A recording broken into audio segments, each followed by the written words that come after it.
राज्यभरामध्ये petrol डिझेलसाठी petrol पंपाबाहेर रांगा लागल्याचं चित्र आहे। एका बाजूनं पेट्रोल पंप ड्राय होता तर दुसऱ्या बाजूनं ज्यांच्याकडे पेट्रोल डिझेल उपलब्ध आहे त्यांच्याकडे रांगा लागत आहे। नेमकी काय स्थिती आहे हे जाणून घेण्यासाठी आपण आलेलो आहेत महाराष्ट्र पेट्रोल डीलर असोसिएशनचे अध्यक्ष अमित गुप्ता यांच्याकडे। सर, राज्यभरामध्ये आता म्हणजे तुमच्याही पंपावर रांगा लागलेल्या आहेत। एका बाजूनं प्रशासन म्हणतंय की मुबलक साठा आहे, दुसऱ्या बाजूने या रांगा लागतात। काय वाटतंय, कुठल्या गोष्टी या सगळ्या गोष्टींसाठी कारणीभूत आहेत? मुबलक साठा डेपोमध्ये आहे आणि डेपोमधून दररोज तिन्ही ऑइल कंपन्या पुरवठा करत आहे। जेवढा आमचा रेग्युलर सेल होता त्या हिशोबाने आमचा पुरवठा पहिलेपेक्षा थोडाफार जास्तच आहे, पण लोकांनी पॅनिक बाईंग सुरू केल्यामुळे तो साठा लवकर संपत आहे आणि त्याच्यामुळे एक पेट्रोल पंपवर माल संपतो आहे म्हणून लोक दुसऱ्या पेट्रोल पंपवर जाऊन गर्दी करत आहे। अजून काही प्रॉब्लेम नाही।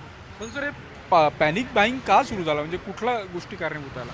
अनेक सोशल मीडियामध्ये ही चर्चा सुरू होती की यावेळेस इंधन लॉकडाऊन सुरू होणार आहे आणि काही सोशल मीडियावर सुरू आहे की पेट्रोलचे भाव 500 रुपयापर्यंत जातील।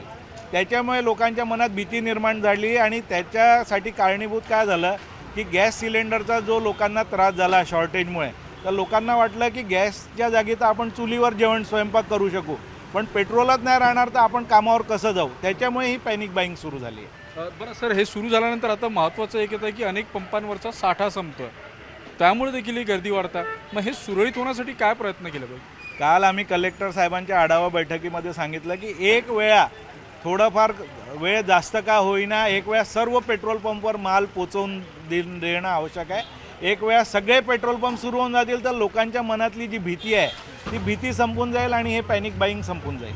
बरं सर, एका बाजूनं हे सगळं आहे, पॅनिक स्थिती आहे, रांगा लागत आहे, दुसऱ्या बाजूनं पेट्रोलियम कंपन्या देखील नियमामध्ये बदल करत आहे, त्याच्यामुळे देखील ही स्थिती आणखी चिघळत आहे।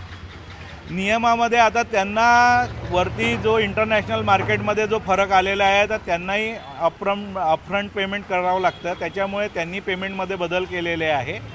आम्ही जे दिवसभरात पेमेंट करतो त्याच पेमेंटनी कंपनी रात्री क्रूड ऑइल परचेस करते, त्याच्यामुळे त्यांनाही पैशाची गरज आहे आणि आम्हाला ऑल ऑफ सडन आमचे पेमेंट टर्म्स चेंज झाल्यामुळे आम्हाला आमची जी उधारी आहे ती जोपर्यंत वापस येत नाही तोपर्यंत आमच्या डीलर्स लोकांनाही पैशाची अडचण आहे, पण ते आपली अडचण कोणत्या ना कोणत्या मार्गाने दूर करत आहे आणि पैसा टाकत आहे कंपनीला। बरं सर, आता ही जी 3 वाजेपर्यंत पेमेंट करण्याची नियम लावलेला आहे याच्यामुळे देखील या सगळ्या परिस्थितीमध्ये जे आहे ते व्यत्यय येतो का? खरं तर पेट्रोलियम कंपन्यांना या दिवसांमध्ये मदत करायला पाहिजे, ती होत नाही आहे। पेट्रोलियम कंपन्या मदत करत नाही असा भाग नाही आहे, पण काय आहे बँकेला 3 ते 4 तास वेळ लागतो आणि एकाच वेळेस सगळ्या लोकांचे पेमेंट येतात, त्याच्यामुळे कंपनीला ते मॅनेज करायला थोडा प्रॉब्लेम येतो आहे। कारण पहिले काही टँकर दिवसाला 2-2 ट्रिप मारत होते, आता तो एकच ट्रिप मारू शकतो, तर कधी कंपनीला टँकरचा शॉर्टेज येतो, कधी कंपनीला बाकी मॅनेजमेंटचा त्रास होतो, रात्री 11 नंतर टँकर चालवता येत नाही, तो एक कंपनीला लक्ष द्यावं लागते। कारण ही सिच्युएशन करताना अपघात नाही झाले पाहिजे याची पण काळजी त्यांना घ्यायची आहे। बरं सर, आता तुमचा अनुभव काय सांगतं, हे चित्र कधीपर्यंत सुरळीत होईल, कधीपर्यंत या सगळ्या होतील आणि सरकारने ज्या पद्धतीनं हस्तक्षेप करायला पाहिजे तो होतोय का सगळं? ही जी सिच्युएशन आहे याला नॉर्मल व्हायला फक्त लोकांचं मदत पाहिजे। लोकांनी जर पॅनिक बाईंग थांबवली तर एका दिवसात सिच्युएशन नॉर्मल येऊ शकते। बरं, सरकारनं ज्या पद्धतीने यात हस्तक्षेप करायला पाहिजे कंपन्यांसोबत किंवा नागरिकांसोबत, ते होतंय की नाही होत? सरकारकडूनही मदत सुरू आहे, पोलीस प्रशासन आम्हाला मदत करतो आहे, पोलिसांची पेट्रोलिंग सुरू आहे। काही ठिकाणी लोक नाराज होऊन एकमेकासोबत भांडणं सुरू करतात, तर पोलीस प्रशासन आम्हाला मदत करत आहे, प्रशासनाची मदत सुरू आहे। ही जर पॅनिक बाईंग अशीच सुरू राहिली तर मग याचा परिणाम होईल का?